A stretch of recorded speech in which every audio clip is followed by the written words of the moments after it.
A ka ndodhur ndonjëherë komisionere për këtë mandatin, për këtë pjesë të mandatit të saj në krye të agjencisë që të themi në thonjza të turrën militant të partive politike për ndonjë vendim, dënim në raport me institucionet publike?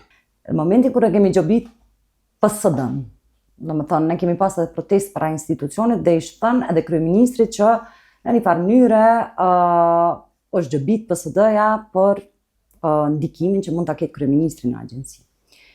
Por ajo çka qytetari edhe gazetarët, edhe militantë e PSD-s nuk e kanë vënë fare në tekst, ka qenë fakti që unë para saj kam gjobit Agjencinë e Inteligjencës Kosovës, komunën e Podujevës që udhëhiqet nga një kryetari i vetëvendosjes. Mos flas ATK-n e institucione tjera.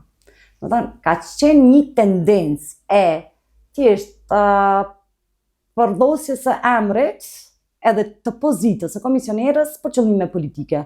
Por sot, unë jam shumë e bindur, kush të dënë dhe cilit dënë ta di punën tonë si agjenci, e ka shumë publike në veçën tonë. Janë gjithë ato vendime që nxjerr, janë gjithë ato institucione, qofshin nga pozita apo opozita, komuna të ndryshme, që janë gjobit apo janë nxjerr vendime detyruese ndaj tyre vetëm për qëllimin e zbatimit të ligjit. Dhe kjo do të jetë derisa unë do të jem komisionere gjithmonë.